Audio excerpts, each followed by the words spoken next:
Hi everyone, welcome to my channel. Today's topic is immunology. Immunology is the branch of biology that focuses on the study of the immune system, which is a complex network of cells, tissues, and molecules in the body that work together to defend against harmful invaders. Here's a detailed explanation. Immune system basics. The immune system is like the body's defense force. It's responsible for identifying and combating foreign substances, such as bacteria, viruses, fungi, and even abnormal cells like cancer.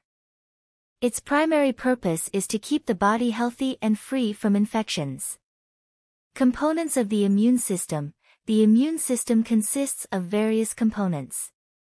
White blood cells. These are the foot soldiers of the immune system, including T cells, B cells, and macrophages. They patrol the body, seeking out and destroying invaders. Antibodies. These are proteins produced by B cells. They lock onto specific invaders and tag them for destruction.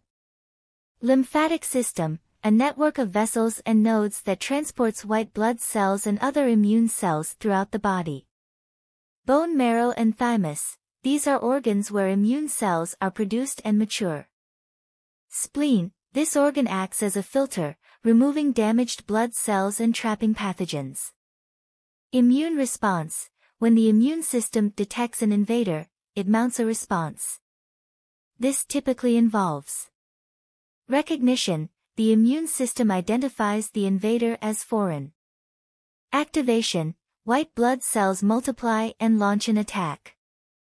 Effector phase. Immune cells and antibodies work together to eliminate the threat. Memory. The immune system remembers the invader, providing immunity for future encounters. Types of immunity. There are two main types. Innate immunity, present from birth. This provides immediate, general protection against a wide range of pathogens. Adaptive immunity, developed over time. This is specific to particular pathogens and provides long-lasting protection. Vaccination. Vaccines are a vital tool in immunology. They train the immune system to recognize and remember specific pathogens without causing illness, providing immunity. Immunodeficiency and autoimmunity. Problems with the immune system can lead to diseases. Immunodeficiency occurs when the immune system is weak, making the body vulnerable to infections. Autoimmunity occurs when the immune system mistakenly attacks the body's own cells. Ongoing research. Immunology is a dynamic field with ongoing research into new therapies, immunotherapies for cancer, and understanding the immune response to emerging diseases like COVID-19. If you like this video, please like, share, and subscribe to my channel. Thank you for watching.